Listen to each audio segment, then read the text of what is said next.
गणेशाय नमः। ओम नमो भगवते वासुदेवाय। श्रीमद् भागवत में तृतीय स्कंद 26वां अध्याय प्रारंभ करते हैं। महदादि भिन्न भिन्न तत्वों की उत्पत्ति का वर्णन। श्री भगवान ने कहा, माता जी, अब मैं तुम्हें प्रकृति आदि सब तत्वों के अलग अलग लक्षण बतलाता हूँ। इन्हें जानकर मनुष्य प्रकृति के गुणों से मुक्त हो जाता है। आत्मदर्शन रूप ज्ञान ही पुरुष के मोक्ष का कारण है और वही उसकी अहंकार रूप हृदय ग्रंथि का छेदन करने वाला है, ऐसा पंडित जन कहते हैं। उस ज्ञान का मैं तुम्हारे आगे वर्णन करता हूँ। यह सारा जगत जिससे व्याप्त होकर प्रकाशित होता है, वह आत्मा ही पुरुष है। वह अनादि निर्गुण प्रकृति से परे अंतःकरण में स्फुरित होने वाला और स्वयं प्रकाश है। उस सर्वव्यापक पुरुष ने अपने पास लीला विलास पूर्वक आई हुई अव्यक्त और त्रिगुणात्मिका वैष्णवी माया को स्वेच्छा से स्वीकार कर लिया। लीला परायण प्रकृति अपने सत्वादि गुणों द्वारा उन्हीं के अनुरूप प्रजा की सृष्टि करने लगी। यह देख पुरुष ज्ञान को आच्छादित करने वाली उसकी आवरण शक्ति से मोहित हो गया, अपने स्वरूप को भूल गया। इस प्रकार अपने से भिन्न प्रकृति को ही अपना स्वरूप समझ लेने से पुरुष प्रकृति के गुणों द्वारा किए जाने वाले कर्मों में अपने को ही कर्ता मानने लगा। इस कर्तव्य स्वाभिमान से ही अकर्ता, स्वाधीन, साक्षी और आनंद स्वरूप पुरुष को जन्म मृत्यु रूप बंधन एवं परतंत्रता की प्राप्ति होती है। कार्य रूप शरीर, कारण रूप इंद्रिय तथा कर्ता रूप इंद्रियाधिष्ठात्री देवताओं में पुरुष जो अपनेपन का आरोप कर लेता है, उसमें पंडित जन प्रकृति को ही कारण मानते हैं तथा वास्तव में प्रकृति से परे होकर जो भी प्रकृतिस्थ हो रहा है, उस पुरुष को सुख दुखों के भोगने में कारण मानते हैं। देवहूति ने कहा, पुरुषोत्तम, इस विश्व के स्थूल सूक्ष्म कार्य जिनके स्वरूप हैं तथा जो इसके कारण हैं, उन प्रकृति और पुरुष का लक्षण भी आप मुझसे कहिए। श्री भगवान ने कहा, जो त्रिगुणात्मक, अव्यक्त, नित्य और कार्य कारण रूप है तथा स्वयं निर्विशेष होकर भी संपूर्ण विशेष धर्मों का आश्रय है, उस प्रधान नामक तत्व को ही प्रकृति कहते हैं। 5 महाभूत, 5 तन्मात्रा, 4 अंतःकरण और 10 इंद्रियां, इन 24 तत्वों के समूह को विद्वान लोग प्रकृति का कार्य मानते हैं। पृथ्वी, जल, तेज, वायु और आकाश, ये 5 महाभूत हैं। गंध, रस, रूप, स्पर्श और शब्द, ये 5 तन्मात्र माने गए हैं। श्रोत्र, त्वचा, चक्षु, रसना, नासिका, वाक्पाणी, पाद, उपस्थ और पायु, ये 10 इंद्रियां हैं। मन, बुद्धि, चित्त और अहंकार, इन 4 के रूप में एक ही अंतःकरण अपनी संकल्प, निश्चय, चिंता और अभिमान रूपा 4 प्रकार की वृत्तियों से लक्षित होता है। इस प्रकार तत्वज्ञानी पुरुषों ने सगुण ब्रह्म के सन्निवेश स्थान इन 24 तत्वों की संख्या बतलाई है। इनके सिवा जो काल है, वह 25वां तत्व है।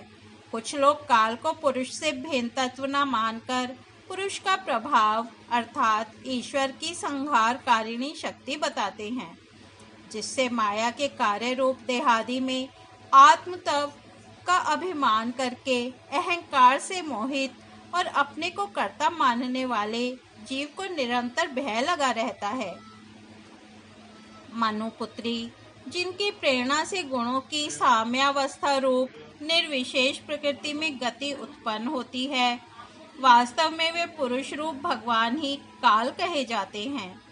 इस प्रकार जो अपनी माया के द्वारा सब प्राणियों के भीतर जीव रूप से और बाहर काल रूप से व्याप्त हैं, वे भगवान ही 25वें तत्व हैं। जब परम पुरुष परमात्मा ने जीवों के अदृष्टवश शोभ को प्राप्त हुई संपूर्ण जीवों की उत्पत्ति स्थान रूपा अपनी माया में चित शक्ति रूप वीर्य स्थापित किया, तो उससे तेजोमय महतत्व उत्पन्न हुआ। लय विक्षेप आदि रहित तथा जगत के अंकुर रूप इस महतत्व ने अपने में स्थित विश्व को प्रकट करने के लिए अपने स्वरूप को आच्छादित करने वाले प्रलयकालीन अंधकार को अपने ही तेज से पी लिया। जो सत्गुणमय, स्वच्छ, शांत और भगवान की उपलब्धि का स्थान रूप चित्त है, वही महतत्व है और उसी को वासुदेव कहते हैं। जिस प्रकार पृथ्वी आदि अन्य पदार्थों के संसर्ग से पूर्व जल अपनी स्वाभाविक फेन तरंगादि रहित अवस्था में अत्यंत स्वच्छ, विकार शून्य एवं शांत होता है, उसी प्रकार अपनी स्वाभाविकी अवस्था की दृष्टि से स्वच्छत्व, अविकारित्व और शांतत्व ही वृत्तियों सहित चित्त का लक्षण कहा गया है। तदनंतर भगवान की वीर्य रूप चित्त शक्ति से उत्पन्न हुए महतत्व के विकृत होने पर उससे क्रिया शक्ति प्रधान अहंकार उत्पन्न हुआ। वह वैकारिक, तेजस और तामस भेद से 3 प्रकार का है। उसी से क्रमशः मन, इंद्रियों और 5 महाभूतों की उत्पत्ति हुई।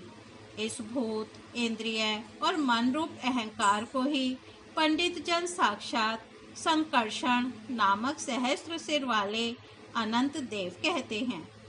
इस अहंकार का देवता रूप से कर्तव्य, इंद्रिय रूप से करणत्व और पंचभूत रूप से कार्यत्व लक्षण है तथा सत्वादि गुणों के संबंध से शांतत्व, घोरत्व और मूढ़त्व भी इसी के लक्षण हैं। उपर्युक्त 3 प्रकार के अहंकार में से वैकारिक अहंकार के विकृत होने पर उससे मन हुआ, जिसके संकल्प विकल्पों से कामनाओं की उत्पत्ति होती है। यह मनस्तत्व ही इंद्रियों के अधिष्ठाता अनिरुद्ध के नाम से प्रसिद्ध है।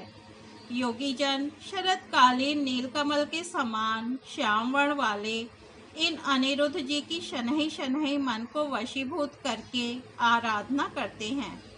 साध्वी फिर तेजस अहंकार में विकार होने पर उससे बुद्धि तत्व उत्पन्न हुआ। वस्तु का स्फुरण रूप विज्ञान और इंद्रियों के व्यापार में सहायक होना, पदार्थों का विशेष ज्ञान करना, ये बुद्धि के कार्य हैं। वृत्तियों के भेद से संशय, विपर्यय, विपरीत ज्ञान, निश्चय, स्मृति और निद्रा भी बुद्धि के ही लक्षण हैं। यह बुद्धि तत्व ही प्रद्युम्न है।